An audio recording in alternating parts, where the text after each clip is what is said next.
Dan Raphael with ESPN. Thank you very much. Hello, Shawn. What's up, Dan? How are you? I'm good, thank you.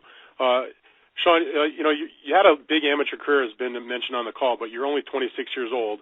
Yeah, you're undefeated. You have a world title. Do you feel like you're just basically entering the prime of your career physically and in terms of, what you feel like when you're in the ring? Honestly, I would say yes. I don't really know what age you're considered in your prime or anything like that. I don't follow statistics. Nothing about me is statistical. I've defeated every odd that's ever been put against me. So I don't know in terms of me being 26 has anything to do with it. But yes, I feel that all the experience that I've had in the amateurs has, it has been great for me and has, made me what I am as a pro, and all the experience that I've had now as a pro has got me to the point that I'm at right now where I just feel very comfortable. I feel very excited about my matches. I'm excited through camp, and I'm excited about life. I think right now, yes, I am in my prime. When you get ready for any kind of fight or, the long stretch of fights, before you even were, a guy with one of the titles and considered one of the top guys in the welterweight division, I'm wondering what is your motivation for fighting? Some guys, it's strictly glory, money secondary. Other guys, they want to make a ton of money. Other guys want to be in the Hall of Fame. I wonder what's your specific motivation? My specific motivation, I would say, is there's a level of excitement that I get from boxing, that I get from, being in the ring and entertaining those crowds and having those matches that just fills me up, man. It really does. It fills me up.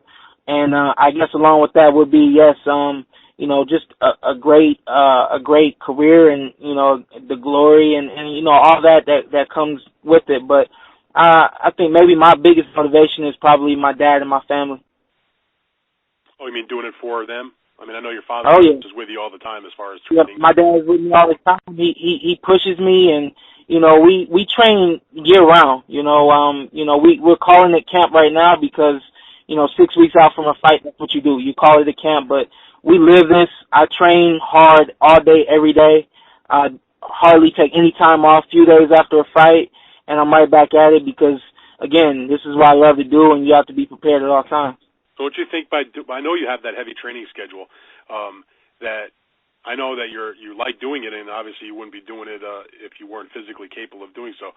But do you think that at the level of fights that you're in now, that at some point, just for your own long-term career, that you do need to take a little bit of time off and and give your body a decent rest? I'm not saying you're going to go 6 months without training or anything like that, but that there's nothing wrong with not being in the gym for a month or going on a vacation and relaxing a little bit and not having that grind on a daily basis.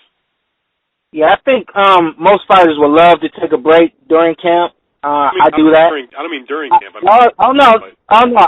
We train hard year round so we can afford to take those breaks during camp.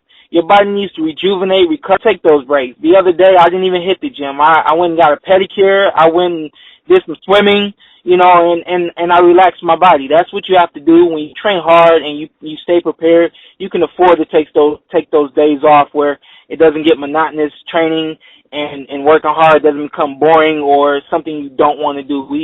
We've formed this thing, and I love calling it the Porter way, because we do it in such a way that no one else can do it. We allow ourselves to take breaks during camp and just enjoy life and rest and recover and stay focused on the program without having to burn our body out or anything like that. So, again, man, I'm enjoying life right now. I'm loving every bit of it, and I will be prepared August 16th. Well, and your toes will be looking good, so that's good after the pedicure. Another question I have for you about this. I know there's no guarantee here, but it's hard to look at any of the top younger welterweights that have fights coming up to know that if they put on a very impressive performance, that in some ways it could be an audition for a future fight with Floyd Mayweather.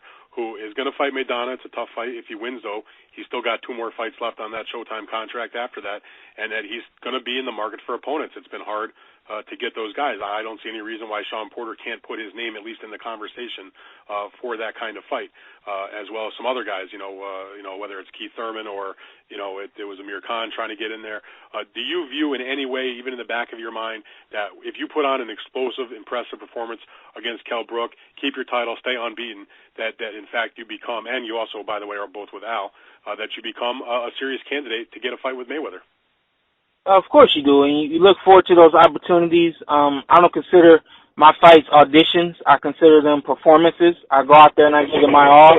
I don't go out there and give it my all with expectations of getting something bigger and better, but with the expectations of making that fight the biggest and best fight that I've had, and then going from there. So again, you know this is boxing. We don't look ahead of ourselves, but at the same time, yes, Mayweather, we all know he's on the clock, and we're all right there standing there, hoping that we're next in line. Gotcha. Thank you for that, Shawn.